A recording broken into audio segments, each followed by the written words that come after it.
지난 시간에 욥은 처절한 마음의 고통을 호소하며 절규했습니다. 예전에 자신을 섬기고 따르던 사람들로부터 손가락질을 당하니 이 상황을 견디기가 어려웠기 때문입니다. 그런데 욥은 그 원인이 다 하나님께 있다고 생각했지요. 하나님이 축복의 줄을 놓아버리셨기 때문에 자신이 고통 속에 있다며 하나님을 원망했습니다. 하나님께서는 큰 축복을 주시기 위해 욥을 연단하고 계시는데 욥은 그 사랑을 전혀 깨닫지 못할 뿐 아니라 자기 탓으로 돌려야 할 모든 일들을 하나님 탓으로 돌렸던 것입니다. 본문을 보면 욥이 겪는 마음의 슬픔과 몸의 고통이 어떠한지 생생히 느낄 수 있습니다. 욥기 30장 16절 17절에 이제는 내 마음이 내 속에서 녹으니 환난 날이 나를 잡음이라. 밤이 되면 내 뼈가 쑤시니 나의 몸의 아픔이 쉬지 아니하는구나 말합니다. 너무나 큰 고통의 날들이 욥을 완전히 사로잡고 있었습니다. 그 고통이 얼마나 컸던지 욥은 내 마음이 내 속에서 녹았다라고 말합니다. 주변 사람들의 조롱과 손가락질을 받으며 마음이 무너져 내리는 아픔과 슬픔 속에 빠져 있었던 것이지요. 욥은 지금까지 모든 불행을 하나님 탓으로 돌리며 원망해 왔는데 이어지는 본문에서도 마찬가지입니다. 욥기 30장 18절 19절에 하나님의 큰 능력으로 하여 옷이 추하여져서 옷깃처럼 내 몸에 붙었구나. 하나님이 나를 진흙 가운데 던지셨고 나로 티끌과 재 같게 하셨구나 말합니다. 옷이 추해져서 옷깃처럼 몸에 붙었다는 것은 온몸에서 진물이 흐르고 피고름이 흘러내려서 옷과 함께 살에 말라붙은 상태를 말합니다. 또 욥은 하나님께서 자기를 진흙 가운데 던지셨다고 말합니다. 사람이 진흙 구덩이에 빠진다면 어떻게 될까요? 질척거리는 진흙 때문에 미끄러질 수밖에 없고 마치 늪 속에 빠진 것처럼 몸부림칠수록 더욱 깊이 빠져들게 될 것입니다. 그러므로 하나님이 욥을 진흙 속에 던지셨다는 것은 절망 속에 허우적대는 자신의 막바지 인생을 표현하는 말이지요. 그리고 하나님께서 티끌과 재 같게 하셨다는 것은 욥을 하찮은 티끌이나 재처럼 심히 낮은 자리로 끌어내리셨다는 말입니다. 물론 욥은 어떤 잘못을 해서 시험을 겪는 것은 아니었습니다. 하나님께서 욥을 사랑하심으로 더 큰 축복을 주고자 연단하신 것이지요. 욥이 이러한 하나님의 뜻과 섭리를 알았더라면 감사했을 것이고 그러면 연단의 기간이 단축되었을 것입니다. 하지만 욥은 아직도 깨닫지 못하고 있습니다. 과거에 최선을 다해 번제를 드리며 하나님을 섬겼지만 하나님과 교통하는 신앙생활이 아니었기 때문입니다. 우리를 구원하시기 위해 독생자를 보내주신 사랑, 우리 죄를 대신 지고 십자가에 달리신 주님의 사랑, 참 자녀를 얻기까지 천년이 하루같이 하루가 천년같이 기다리시는 사랑을 항상 마음에 새기고 잊지 말아야겠습니다. 그리고 우리는 용서의 하나님을 중심에서 깨닫고 알아야 합니다.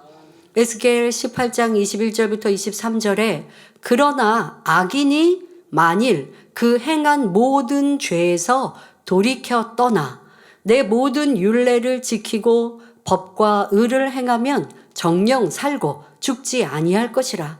그 범죄한 것이 하나도 기억함이 되지 아니하리니 그 행한 의로 인하여 살리라. 나 주 여호와가 말하노라. 내가 어찌 악인의 죽는 것을 조금인들 기뻐하랴. 그가 돌이켜 그 길에서 떠나서 사는 것을 어찌 기뻐하지 아니하겠느냐 말씀하셨습니다. 이처럼 우리의 모든 죄를 용서하기 원하시고 비록 악인이라도 어찌하든 살리고자 하시는 것이 하나님의 마음입니다. 그래서 성경을 보면 죄악이 쌓이고 쌓여서 심판할 수밖에 없을 때에도 그중 한 사람이라도 구원할 자가 있는지 살피셨고 최후의 순간까지 회개의 기회를 주시는 것을 볼 수 있습니다. 바로 소돔과 고모라의 심판 때 친히 천사장을 보내어 그 성읍을 살피게 하셨지요. 그리고 롯과 그의 가족이 구원받도록 급박한 상황에서도 심판을 늦추셨습니다. 느느웨 성 백성들의 악독이 하나님 앞에 상달돼 심판받아야 할 상황임에도 하나님께서는 그들에게 회개의 기회를 한 번 더 주셨습니다. 심판의 선포와 함께 40일이라는 유예 기간을 주신 것입니다. 느느웨 백성이 죄악에서 돌이킬 시간, 멸망당하지 않고 살 수 있는 마지막 기회를 주신 것입니다. 그런데 그것만 아시면 안 됩니다. 이와 반대의 상황도 있다는 것입니다. 바로 만일 의인이 의로움에서 떠나 죄를 지으면 어떻게 될까 하는 것입니다. 에스겔 18장 24절에 만일 의인이 돌이켜 그 의에서 떠나서 범죄하고 악인의 행하는 모든 가증한 일대로 행하면 살겠느냐? 그 행한 의로운 일은 하나도 기억함이 되지 아니하리니 그가 그 범한 허물과 그 지은 죄로 인하여 죽으리라 말씀하셨습니다. 이처럼 신앙생활은 과거가 아니라 현재가 중요합니다. 자, 성경에서 예를 들어 보겠습니다.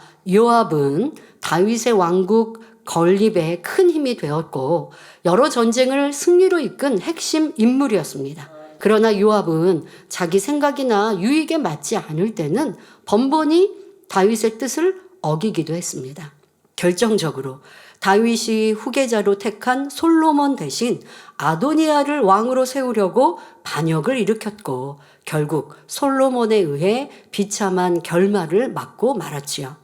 이는 다윗을 배신한 것이요. 그 결과 그가 평생 수고하며 쌓았던 모든 공이 순간에 물거품처럼 사라지고 말았던 것입니다. 그러므로 신앙생활에 있어서는 과거보다는 항상 현재가 중요함을 명심하시기 바랍니다. 그러나 아무리 과거에 죄와 허물이 많다 해도 바로 지금 죄에서 돌이켜 말씀 안에 살면 하나님께서는 용서해 주시고 질병, 시험 환난에서 구원해 주십니다. 이러한 하나님의 공의와 사랑, 하나님의 뜻과 섭리를 알아야 지혜로운 신앙생활을 할 수 있습니다. 연단에 대한 것도 마찬가지입니다. 연단을 허락하시는 하나님의 마음을 알아야 신속히 통과할 수 있습니다. 잘못으로 인한 연단이라면 신속히 회개하여 하나님과 사이에 담을 헐어야 하고 축복받기 위한 연단이라면 기쁨과 감사함으로 잘 승리해야 하지요. 만일 죄의 담으로 인해 연단받고 있는 사람이 무조건 연단을 통해 축복이 오겠지 하고 회개도 하지 않고 세월만 보낸다면 연단이 길어질 수밖에 없습니다. 자, 욥의 경우는 잘못으로 인한 연단은 아니었지만 하나님께서 그를 연단하실 수밖에 없는 이유가 속속들이 드러나고 있습니다. 감당할 수 없는 시험이 계속되니 본성 속의 악들이 무진장 쏟아져 나오는 것을 볼 수 있지요. 본성 속의 악은 자기 스스로 발견할 수 없으므로 하나님께서 연단을 통해 드러나게 하십니다. 아무리 겉모습이 선으로 잘 포장되어 있어도 마음속에 악이 가득하다면 진짜가 아닙니다. 흙이 섞인 강물을 떠다가 그릇에 담아놓고 하루 정도 기다리면 어떻게 보일까요? 찌꺼기가 밑에 가라앉아 있으니 윗물은 아주 맑게 보입니다. 하지만 그릇을 흔들면 다시 흙탕물이 되고 맙니다. 이 물이 참으로 맑아지려면 가라앉은 찌꺼기를 완전히 걸러내야 합니다. 그런데 우리 사람의 마음은요, 그냥 평안할 때는 이 깨끗해 보일 때가 있어요. 악이 마음속에 가라앉아 있기 때문에. 시험이나 연단이 왔을 때 비로소 미움, 혈기, 시기, 질투 등 악한 마음이 드러나게 됩니다. 이렇게 드러난 악들을 완전히 벗어내야 아름답고 깨끗한 영의 마음이 됩니다. 그러므로 자신의 악이 발견될 때 낙심하지 말고 오히려 기뻐하고 감사하며 불같이 기도하심으로 성령의 도우심 가운데 신속히 영의 마음을 이루시기 바랍니다. 이어지는 본문을 보면 욥기 30장 20절에 내가 주께 부르짖으오나 주께서 대답지 아니하시오며 내가 섰사오나 주께서 굽어보시기만 하시나이다 말합니다. 욥은 아무리 부르짖어도 주께서 대답하지 않으신다 했는데 성경을 보면 하나님께서는 그렇게 말씀하지 않으셨습니다. 마태복음 7장 7절에 구하라 그러면 너희에게 주실 것이요 찾으라 그러면 찾을 것이요 두드리라 그러면 너희에게 열릴 것이니 하셨고 잠언 8장 17절에 나를 사랑하는 자들이 나의 사랑을 입으며 나를 간절히 찾는 자가 나를 만날 것이니라 하셨습니다. 그런데 욥은 하나님을 향해 외치고 또 외쳤지만 하나님으로부터 아무 대답도 들을 수 없었습니다. 그 이유는 무엇일까요? 하나님은 진리 안에서만 응답하시기 때문입니다. 시편 11편 7절에 여호와는 의로우사 의로운 일을 좋아하시나니 정직한 자는 그 얼굴을 배우리로다 했고 마태복음 5장 8절에 마음이 청결한 자는 복이 있나니 저희가 하나님을 볼 것이며 했습니다.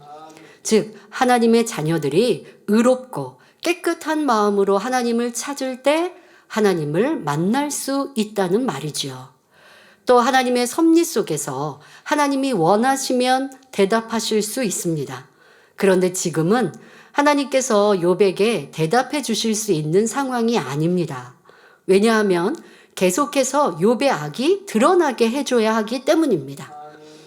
보통 사람이라면 욥처럼 연달아 시험이 오면 견디지 못하고 하나님을 떠날 것입니다.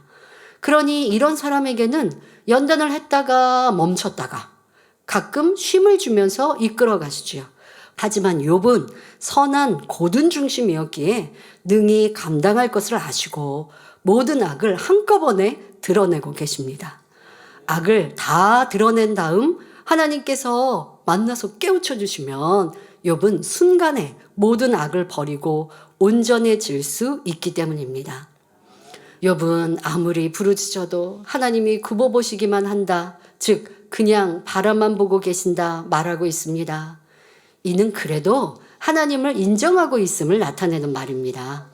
욥은 입으로는 계속 하나님을 원망하면서도 마음속으로는 하나님을 향한 믿음을 버리지 않았던 것이지요. 하나님을 만난 적도 없고 체험한 적도 없지만 선한 양심을 통해 그 마음 중심에서 하나님을 믿고 있었던 것입니다. 그러니 연단 중에도 결코 하나님을 떠나지는 않았던 것이지요.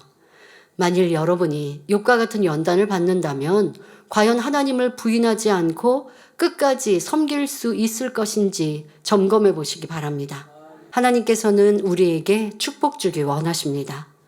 하나님께서 우리에게 주시는 가장 큰 축복은 바로 영혼이 잘 되는 축복입니다.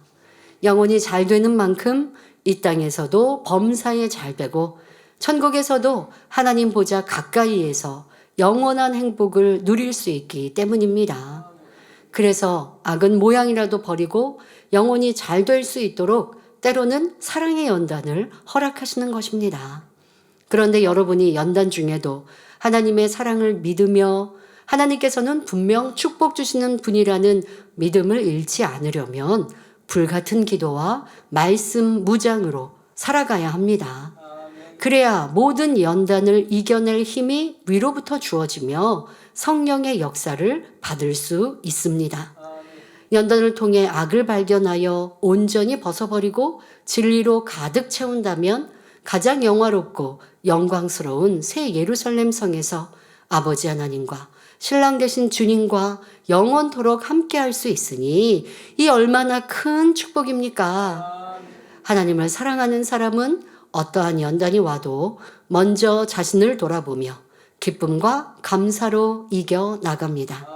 민수기 6장 24절부터 26절에 여호와는 내게 복을 주시고 너를 지키시기를 원하며 여호와는 그 얼굴로 내게 비추사 은혜 베푸시기를 원하며 여호와는 그 얼굴을 내게로 향하여 드사 평강 주시기를 원하노라 말씀합니다. 그러므로 어떤 상황에서도 축복 주기 원하시는 하나님의 사랑을 잊지 말고 반드시 믿음으로 승리하여 영으로 온 영으로 신속히 나와 진정한 축복의 주인공이 되시기를 주님의 이름으로 축원합니다.